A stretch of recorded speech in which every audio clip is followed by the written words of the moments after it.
Hi everyone! So it dawned on me the other day that I have never done a Fave Philodendrons video for you guys before. So today we're going to be taking a look at my current top 10 Fave Philodendrons. I do currently own 5 of the plants on this list. I would love to own the other 5 at some point in the future, and we will be taking a look at the ones that I do own, with the exception of one, and I'll explain why we're not going to look at that one when we get to it. But let's just hop right into it, and I'm going to start with this first one just because it should come as no surprise to anybody who's been following me for a while now. It is hands down one of my favorite philodendrons. It will always be one of my favorite philodendrons, and that is the oh so beautiful philodendron micans. Now, I can't say enough about this plant, you guys, and the sun is, in case you can't tell, I'm still at that point in the day where the sun is cutting through the south windows behind you and actually hitting me. So it's gonna pass probably in a few minutes, so bear with me. But this plant is just so gorgeous, you guys. I never get enough of it. Like, it hangs off a shelf behind my couch in the living room, and whenever I'm sitting on the couch, like, I just stare at this more than any other plant on any of the shelves behind my couch because it is just so beautiful, with the velvety heart-shaped, like, iridescent looking leaves that have kind of that coppery color to the back sides of them. And I love that this is a smaller leafed philodendron. In fact, this is the smallest leaf philodendron that we are going to be looking at on the list today. Now, this can be grown as a climber, but because it just stays so small and trails so well, it works very well as a trailing plant as well. I actually think this is one of the, no, I'm just going to say, I think this is the best if you want a trailing philodendron that you can start with.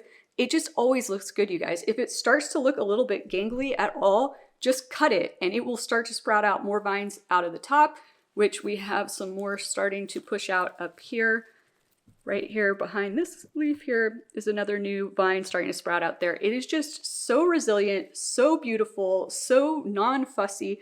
And I mean, I've been thinking about like propagating it and keeping some of my propagations, having more elsewhere in my house, which that's saying something, because if you're new here, I am not the type of person who usually, you guys, hold on, boys, oh my gosh, there's like a cat wrestling match going on off screen here. Like, he just almost knocked the microphone over. Boys.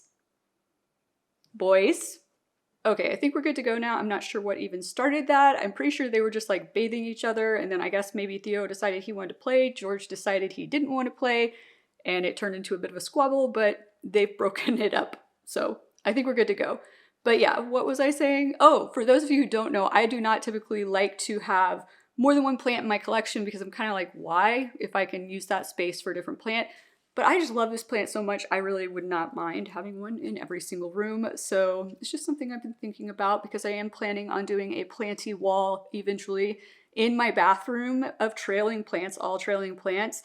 And this would fit in perfectly with the ones I'm already considering putting in there. So there may be more than one of these in my collection in the near future. But let's move on to our next one, and I'm going to go ahead and put this one back in its place because now Theo is walking this way and eyeing it like it is going to be a toy. Okay, so let's move on to a crawling philodendron next, and this one was not on my top list at the beginning of this year, but then I did acquire one for part of my inventory for the rare plants that I've been selling locally, and I kind of fell in love with it, and that is the Philodendron Dean McDowell. Now, I do not still have the one I bought. I did sell it. I kind of am regretting it at this point because I just keep seeing pictures like the one you're seeing of these beautiful, beautiful plants when they're mature with these big old billowy, kind of velvety looking type leaves. Now, they aren't super velvety like the micans that we were just looking at, but they kind of have that luxurious look to them in that beautiful color. They're just absolutely gorgeous. And from what I've heard from people, they grow super easily. They don't have a lot of the problems that some crawling philodendron can have, with leaves having issues unfurling or getting extremely leggy, things like that. Well, I guess I shouldn't say that exactly that way. So one thing to know about the Philodendron Dean McDowell is that the petioles do tend to be quite long compared to some other crawling philodendron, which can make it look leggy, especially if you actually have it in too low of light, and it does start to make those petioles get even longer. But as long as you have it in good light, I mean, they're just going to naturally be a little bit longer, like I said, than on some other crawling philodendron, but I don't think it looks like weird, if you know what I mean. Because the leaves are just so big anyways that if they get to full kind of mature size that you're seeing here, you're not even going to be able to see that much of the petiole anyway, so it's not going to look leggy. But absolutely adore this plant. I would love to have one again and actually keep it in my collection at some point. The problem is, you guys, with crawlers, like at a certain point, it's like I don't even know where I'm going to put them all because they take up so much space horizontally. And so right now, I feel like I'm leaning more towards philodendrons that are climbers coming into my collection because I just can accommodate more of them. But I just think the crawlers are so beautiful, and I don't know, I've been kind of thinking in my head like, okay, where could I put some more? And theoretically, on that bathroom wall, the planty wall in my bathroom, like I could hang vertical planters and have crawlers in them. So that's one thing I could do. They would love that east facing window. But yeah, I really do want to figure out where I can incorporate some more in my house because I really do think they are absolutely beautiful. And speaking of crawling philodendron, let's look at another one that I do now own. I'm looking at it right here. I shouldn't own it because it was part of my plant inventory, but I just keep looking at it and I'm like, I think I'm going to keep it. So I haven't totally decided. I'm pretty sure I'm going to keep it. But that is the oh so popular, oh so beautiful philodendron Gloriosum. So this has been on my wish list for a while now. They were so expensive, you guys. This still was pretty expensive. I did import this, so it was a little bit cheaper for me. But around the time that I started importing, which was back in, I think I did the first order in March of this year, if I remember correctly, Gloriosums, like, and this is not even a big one. And for those of you who don't know, because you weren't here when I did the video where we potted this up and I had to use very interesting mechanics to get it to stay up, that's why you're seeing plastic cutlery and rope here. But it has, since we did that video, it has rooted a lot. Hopefully you guys can see down in there a little bit. Sorry about the glare from the sun, but the roots are starting to spread around in there. So it is much more stable now. Like I can probably take those off and it's not going to fall over. So this is definitely done really well. And just a reminder, this was one of the plants that I accidentally dry rotted back in May when I was going through all the crazy bad things I was going through in my life. And I had to basically remove all the roots. Not basically, I did remove all the roots and put this back into water to root. And it has taken off fabulously. In the last 2 weeks, it's put out 2 new leaves.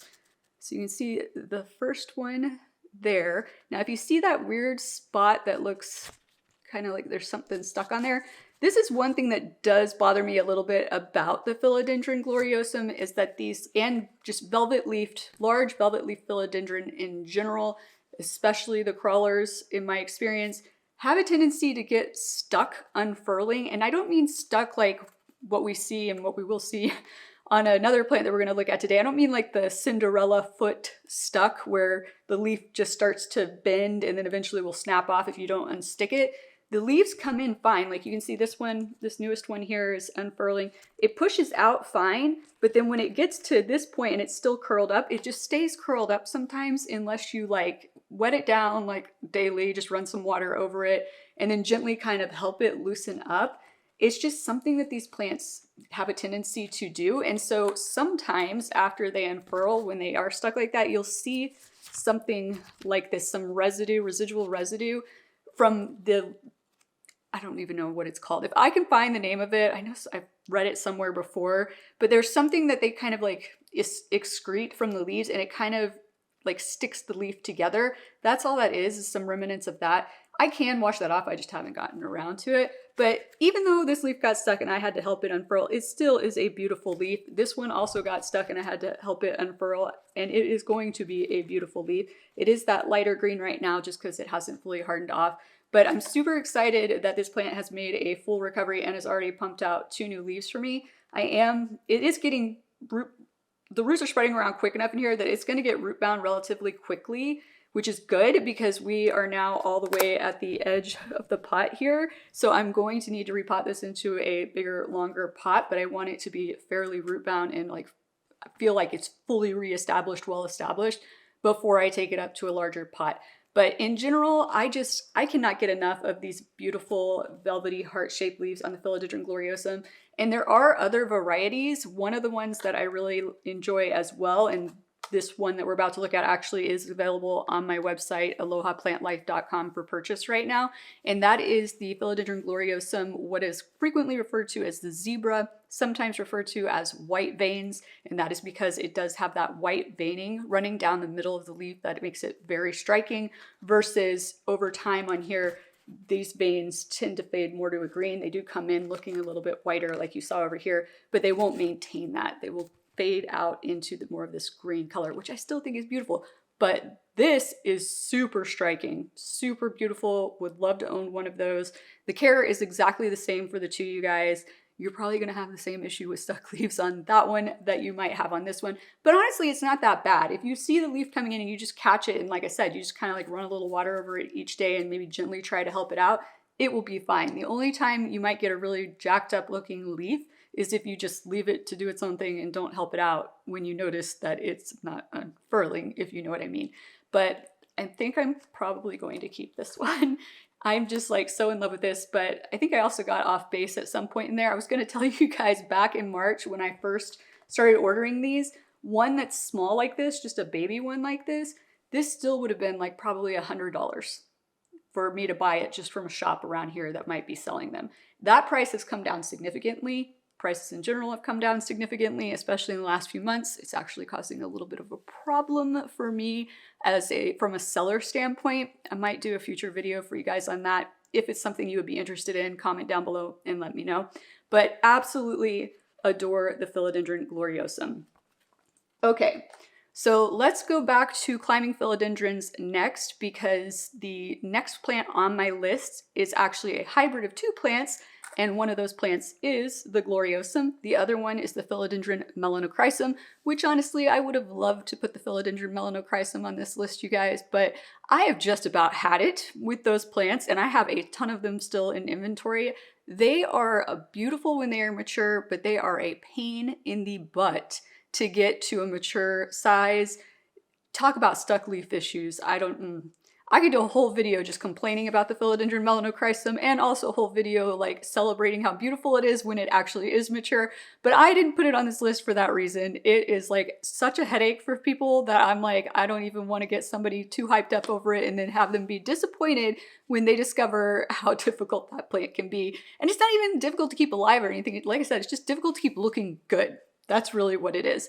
So instead, I am going to have on this list in our next spot, the oh so beautiful Philodendron glorious. So once again, a cross between melanochrysum and the Philodendron gloriosum that we just looked at, but it is a complete and total climber, and it gets giant leaves as they mature. I'm probably showing you a picture from either Craig Miller Randall or Sydney Plant Guy, because when it comes to climbing philodendron in particular, largely climbing philodendron, they have some of the most beautiful ones to share with you guys. So, and they're also fabulous people to follow on Instagram, and Sydney Plant Guy is also on YouTube. Craig Miller Randall is not, so go give them a follow. But look how beautiful this is, you guys. I mean, it's so giant. The leaves are so huge, and it's a relatively quickly growing philodendron. Unlike, for example, the melanochrysum could take a while to really get it to size up and grow. It's just not as fast of a grower. But this one is, and I actually just sold the last two I had in inventory. I was kind of shooting myself in the foot a little bit, you guys, for not making this video earlier for you, because I would have had examples of almost all of these plants until the last few weeks when I sold out of them in inventory. But my example would not have looked as big and beautiful as this because it only had a few leaves and it was not as mature of a plant. But once again, super velvety leaves, because both the melanochrysum and the gloriosum have that velvet heart-shaped leaf to them. Just such a statement piece, such an easy growing plant. Like, I can't say enough about it, and thank the heavens that it took more of its characteristics from this plant, actually, even though it's not a crawler, than it seems to have taken from the melanochrysum. Otherwise, it would probably be just as big of a headache as the melanochrysum. I'm going to show you a quick picture of a mature melanochrysum just so you can understand why I didn't want to like really include this in this video as a top one. All right, we'll just put it on an honorary list. It's on the honorary list, the Philodendron melanochrysum. It's on the honorary list because if you can get it to this stage, it looks amazing. But I am warning you right now, it is very, very, very difficult to get it to this stage and have it actually look good the entire time. And it is a relatively slow growing plant, so it's going to take a while. I do believe Sydney Plant Guys, he posted something about his on Instagram maybe about a month ago or something, that it took him like, I think it's taken him like 3, maybe almost 4 years to get it to look that good. And he started out with a small plant like the ones that I'm selling, versus taking some of these plants we're going to be looking at today, including the next one we're going to be looking at, and they just grow so quickly that in 4 years it would look even crazier, bigger, beautiful, more beautiful than that. But this is why I struggle with the whole, do I recommend this plant to people or not? Because just, you see this with these long, dark, velvety leaves and you're just like, I want it, but you don't want to deal with what it takes to get it there sometimes. I mean, maybe some of you do, but just trust me, it's a challenge. But let's move on to one of my other like all-time faves that I own right now. It is another velvety leafed philodendron. Yes, I do have a thing for velvety leafed philodendrons. We do have some philodendrons on this list that are not velvety leafed, so don't worry about it. But this plant, ever since I got it back in January, I have just been in awe of it. I love it to death. It's kind of like, I would say this is the equivalent of my philodendron micans, but in large leaf climbing form. Let me lean over and get it for you guys. It is my beautiful philodendron splendid, and it's so tall. I just extended the pole. I don't even know if we're gonna get it all the way on screen here for you. Here are the newest leaves that have come in. Hopefully the camera is focusing on the leaves and not me. Look how beautiful that super dark green one is right there. Oh my gosh. And it is slightly less elongated, I'm sure you can tell. But that, I think, is the first new leaf that came in after I chopped it. Yes. So I chopped right below this leaf here a while back. And so that first new leaf that came in slightly more heart-shaped and a little bit less elongated. And for whatever reason, it is still also way more dark, but that might have to do with the fact, if you guys have watched all my recent videos, you will know, but just in case you haven't, I did accidentally fertilizer burn some of my plants recently, and unfortunately this one was slightly affected, which is why there's that slight yellowing at the very edge of the leaf. And these older leaves might be a little bit lighter right now because of that as well, but they still look absolutely beautiful. This plant grows super fast, you guys. I will say though, when you do cut it, when you do give it a chop, it can take a little while for it to start to push out that new growth. But interestingly enough, every time I have chopped it, the new vine that has grown in has been like so much thicker than the old vine. This is really getting hard to maneuver, you guys. Hopefully you will be able to see here. There's this vine is way thinner than what is now growing up here. It's a lot thicker where the new growth point came in. Just interesting how that happens, but that's just another sign to me that this plant is just a super fast grower, super quick maturing plant. When you give it the proper care and a proper support to grow up, this is just a cocoa core pole. If you were to use, for example, a moss pole, you probably get it growing and maturing into bigger, larger size leaves even more quickly. I am going to be doing an upcoming video for you guys on various poles and support structures, and more particularly alternatives to using sphagnum moss. I do not like to use sphagnum moss because it's not really a highly renewable resource, so I try to steer clear of it. So I've been doing some research for you guys on how to kind of create the same effects of using a moss pole, but without using a moss pole.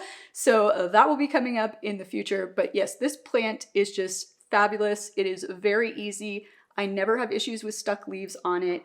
It just is so easy to take care of. So if you are into those larger leafed, especially velvety heart-shaped leaf philodendrons, and you want one that's gonna climb and be big and beautiful for you, but you're worried about being able to take care of them and are they gonna be super fussy like that melanochrysum, the Philodendron Splendid would be an excellent option for you to start with because they are so non-fussy, they are so laid back and easy to take care of. Once again, cannot recommend this beautiful plant enough. Let me set this guy back aside, and then let me check my list. Okay, let's go for a non-velvety one next, since I keep showing you all of the velvety ones. So once again, I did have one of these in my inventory until recently, so I'm going to have to show you a pic of someone else's for now, but this is the oh so beautiful Philodendron Burle Marx Variegata. I love this plant. Now, before we move on, there are a lot of different types of variegation for this plant. The one I am showing you is the one that is just standardly called Variegated Burle Marx. It is a more yellowish variegation. There is, I believe, a mint variegation version of this one. There might be even one other one. I just can't think off the top of my head. Of course, there is an olive green version of this plant as well. But this one I absolutely love. And another thing I absolutely love about it is that it is starting to show up more frequently in local plant stores and in a large size. So even the ones that I had in inventory were not this big. They were tiny little plants, but fortunately these things grow really, really rapidly.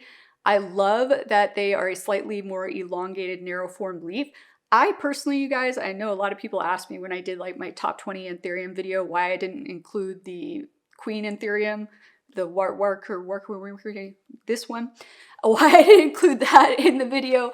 I am honestly not a huge fan of long strappy leaves. It's just me. Like, I don't think the plant looks ugly or anything like that. It's just not my aesthetic that I prefer to have in my household. I always say it this way, like, I like to admire that plant, but I like to admire that plant in somebody else's space, not in my own. So we're not gonna get a lot of long strappy leaves in any of my top videos, at least at this point in my life. Any of my top plant videos are not going to include those kinds of plants, but this is about as close as you will get. This is that more elongated leaf.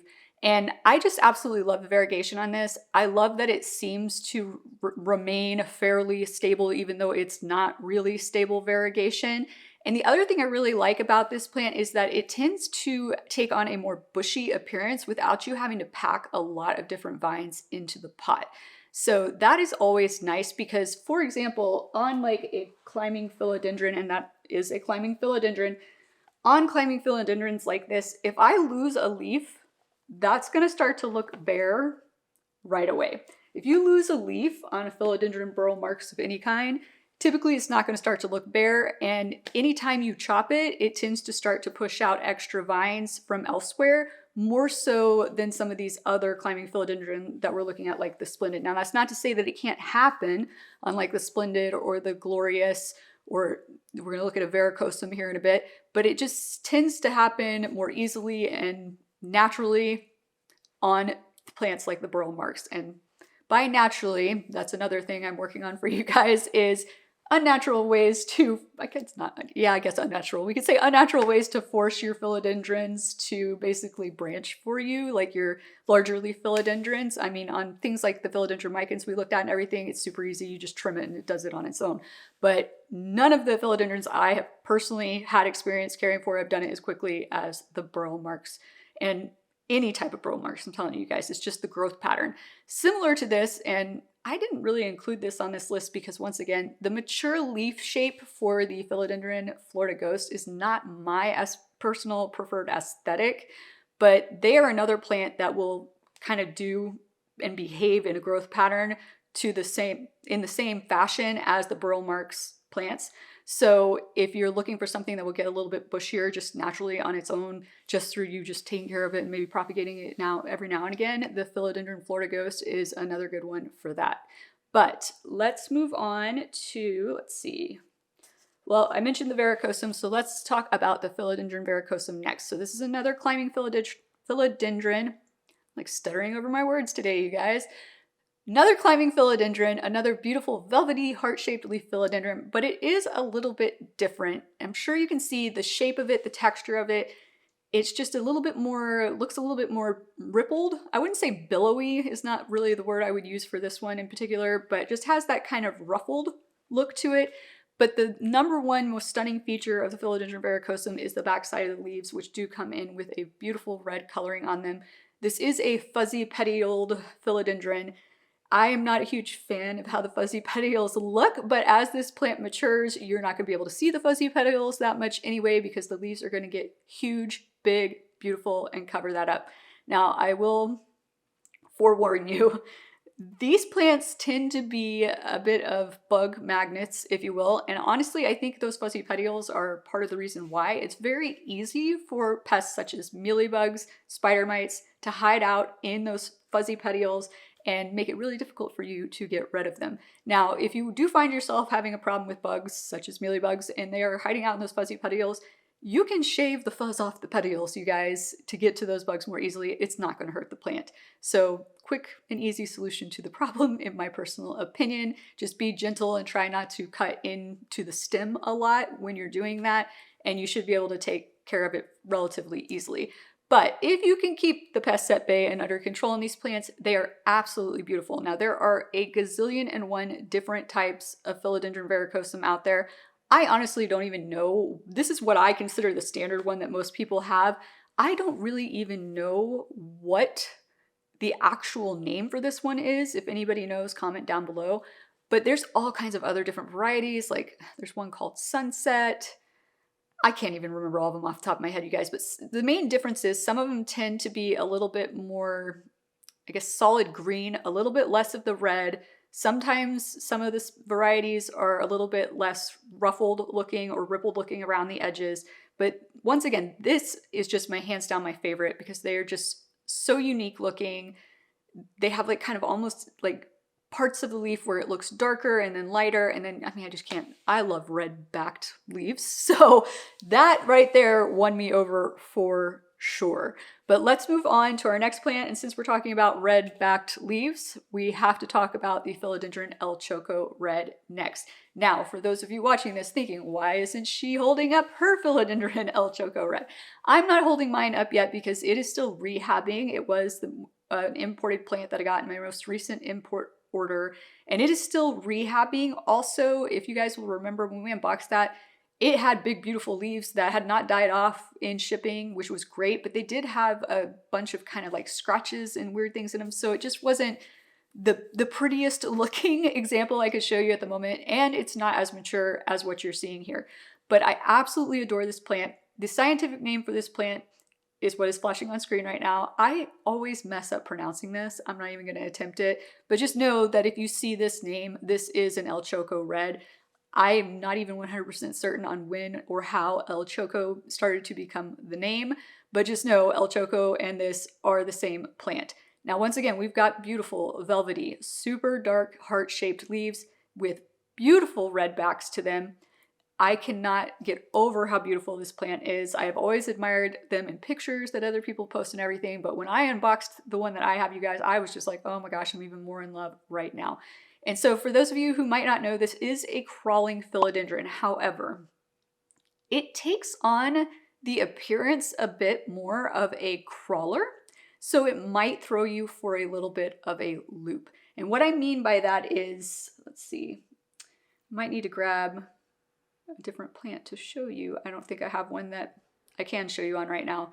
Maybe I can find some footage from when we were potting this one up or something where I can show you a little bit more about what the growth points look like on a crawler as they're coming in versus what a new growth point, which we have one here, on a climber tends to look like.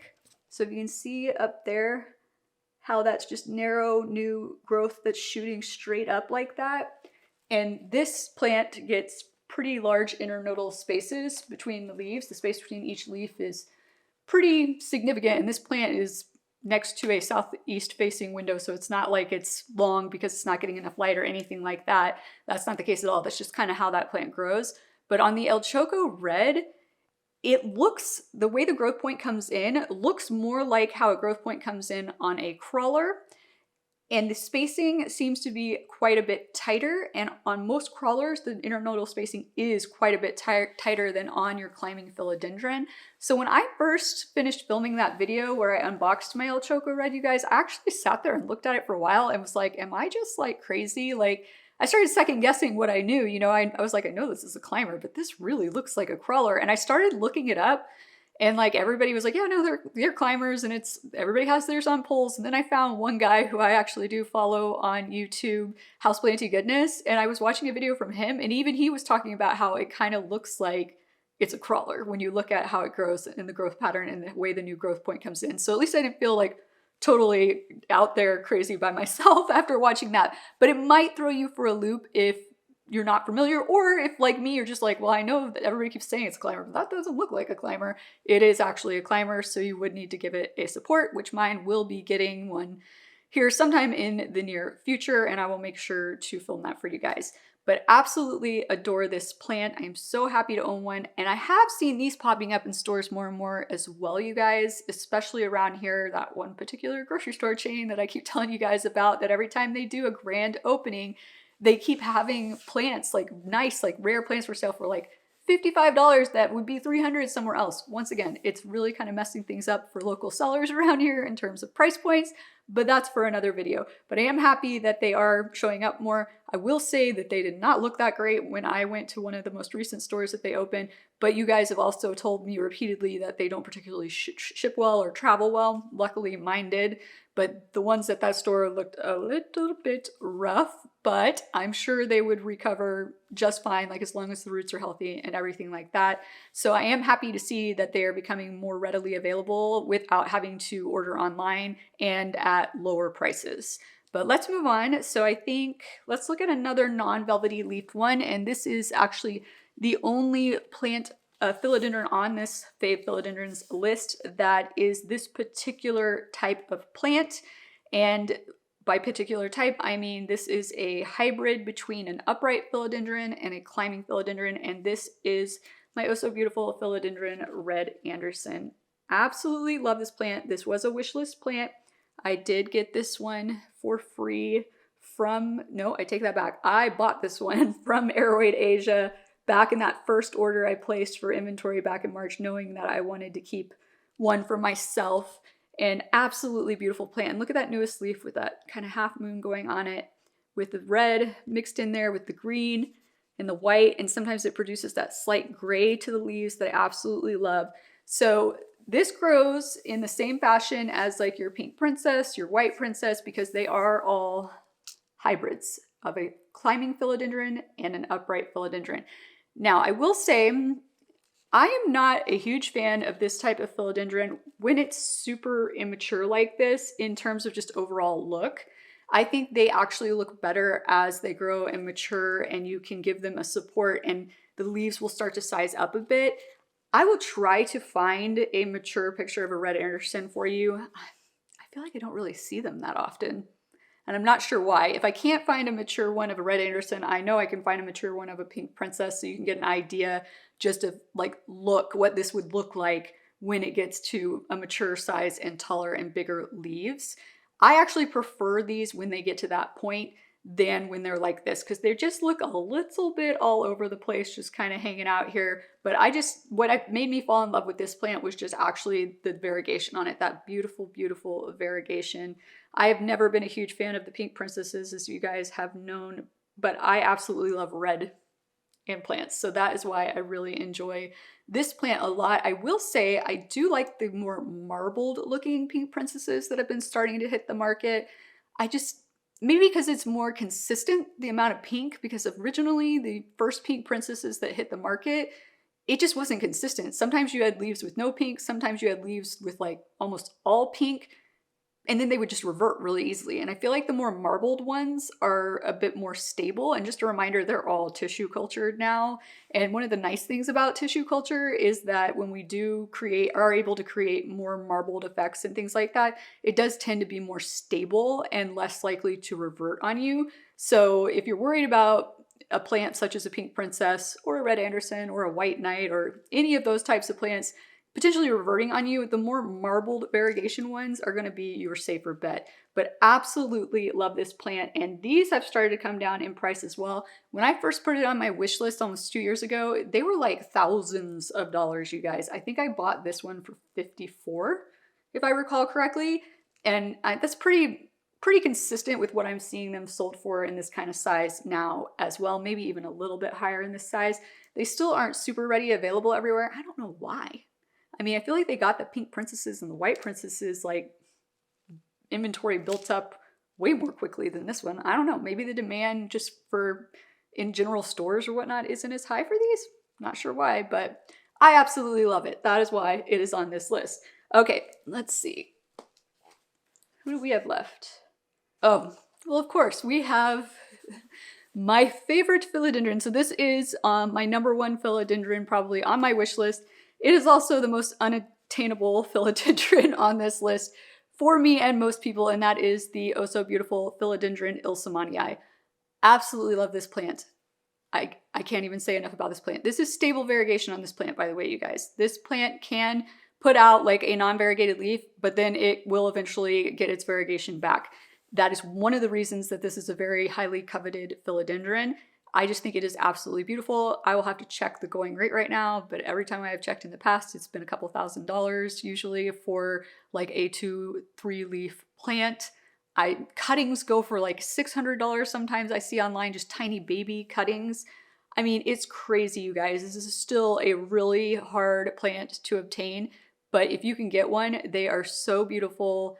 I absolutely love it. I do find, like, I know some people will say like, well, there's some plants out there, philodendron out there that you can get are cheaper that kind of look like this, but they don't behave the same way. So I know some people feel like the philodendron Paraiso Verde has a similar look to this, which it does if you can get it to stay looking that way. That plant is another one that if you can get it right, yes, you get beautiful variegation on it, but it will go green so fast on you, it is not even funny. And so that's kind of why that plant is like, meh, for me. Like, you'd better just appreciate how a Paraiso Verde looks all green if you're gonna buy it, because there's a good chance that it's gonna go all green for you, but not in the case of the ilsamanii. So obviously beautiful kind of marbled speckly variegation on this plant, almost white, pure white practically. Just a gorgeous, gorgeous plant. It is a slight heart shape to that leaf, but a little bit more elongated than some of the other plants that we have looked at. It is a climbing philodendron. I mean, I would love to own one. I don't know that these will ever come down in price, you guys. I don't know if anybody else has seen any for sale recently or anything that have been a little bit cheaper, but once again, this is not a plant that is being like tissue cultured or anything right now, at least not to my knowledge. If anybody else knows differently, feel free to comment down below. But that's part of the reason that it is so pricey and so hard to obtain. And they don't grow, I feel like, as quickly as some of the other philodendron we've looked at as well. So when plants are not super fast growing, they're not being tissue cultured, there aren't a lot in people's collections, they aren't being like mass grown in greenhouses and places, that is when plants are really kind of more expensive, you guys, is because they're harder to get. And they're also harder for people to grow because they take a while. That's part of the reason Monstera albos have always been so expensive, is they are very slow growing compared to, for example, their all green counterpart over here that just grows like mad. So that is part of the reason that they're so expensive. Just think about it this way. You're also paying for the person who's grown it to the size it is when you buy it. However long they've been doing that, like their labor, their time, their materials, their energy being putting into caring for that plant for what, 3 or 4 years before it gets to the size it is when they sell it to you. So that is something to keep in mind when you're looking at plant prices. That is why this is so insanely expensive. I just have to laugh, you guys, because I'm like, maybe one day I will own one, but I'm not holding out that much hope. But definitely, if you have the means and the money, expendable income to buy one, I couldn't recommend it enough. And if you do, you better send me some pictures. But that is all 10 of my top fave philodendron for you guys today. I hope you guys have enjoyed this video, and I'd love to know what some of your favorite philodendron are if you want to comment down below. And if you have enjoyed this video, please be sure to click that like and/or subscribe button down below, and I look forward to seeing you guys again next time. Aloha!